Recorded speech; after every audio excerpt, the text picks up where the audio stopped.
Season 2, episode 1 of The Progressing Male, we talked about the unfortunate passing of the mega talent that was Twitch. We talked about the mechanics of suicide and how it affects people's lives. So I'm here in the streets of London finding 2 men and 2 women to see how much space they have for the subject that is suicide.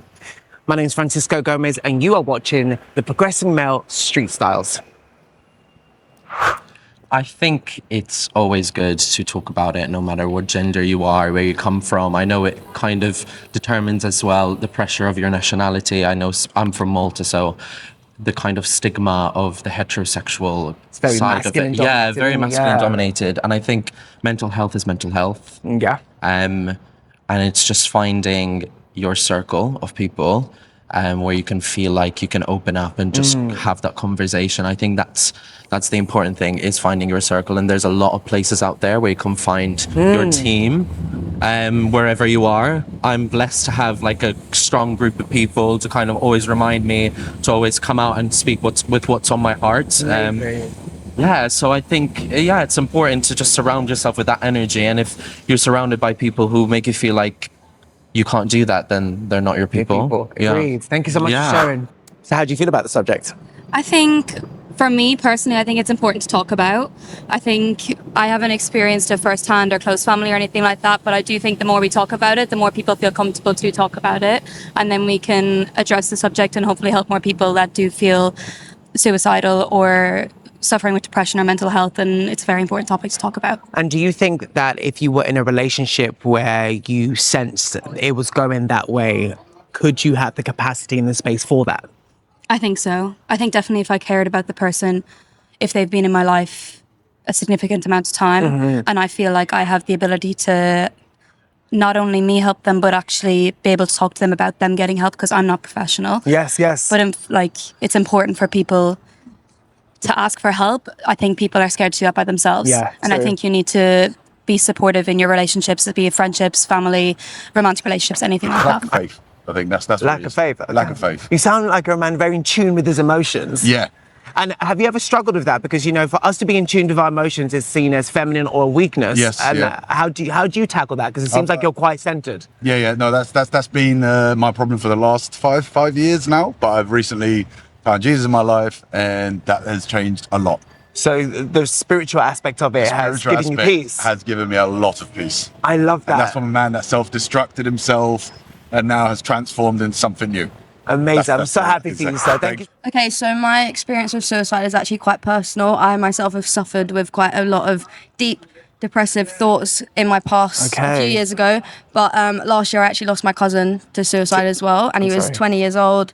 He was in the wrong surroundings. He had the wrong people around him. So he didn't feel like he could come forward. So I just want this world to be a better place for people to be able to talk, especially men. I feel like it's really hard for them to open up and be emotive about what they're going through. And I think this space just needs to be, more, people need to be more aware.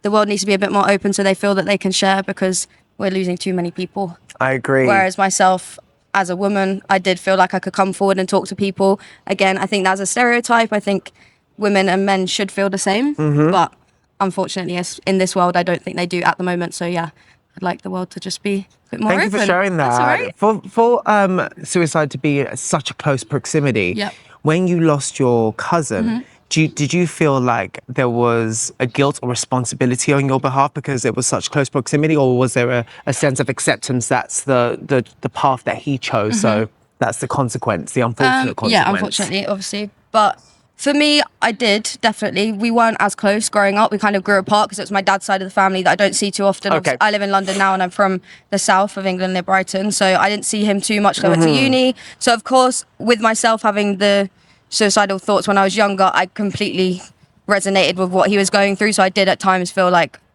maybe I should have reached out and been there. But again, I know that deep down it wasn't my responsibility to be that person for him, because I wasn't there. And if that's a path that he felt he had to take, no one could really talk him out of that. And it's so sad, but I just know that maybe he was suffering so much that he did feel like that was the only way out. And so it is so sad that people do get to that point. Again, myself, I've been there, so I feel like there's always going to be that sense of guilt. Whenever I hear that people commit suicide, it is the worst way, I think. Of course.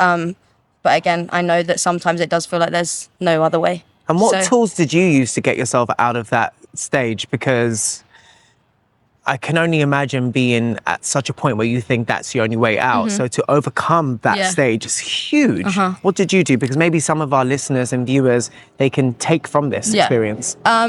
It was really hard. I really suffered for like 5-6 months on my own, and it took me to the point of actually getting very close to realize that there's so much more to life, and I had to just look at the wider picture and like my future, and leaving the people behind who I could never, like, I couldn't imagine it now looking back, leaving them. Okay, really? So I feel like reaching out to your family, realizing your priorities in life, and finding that, like, even if it's one positive, just building from that, because there will always be something. There's never all negative. It's never all bad. Like, just find that one thing and it will carry you through. I then found the strength to go to, I think it was my mum first, or my brother. Me and my brother are really close and he's younger. So it was just finding that one person that I felt like was really going to listen, and there's always going to be someone. So communication, it sounds Communication like. is 100% the key to overcoming. And then once I opened up a little bit, it just felt like a weight lifted, and then I could open up more to professional help. And yeah. That's beautiful. Thank Yeah, you so much for that's all right. sharing. Thank Thank you. you.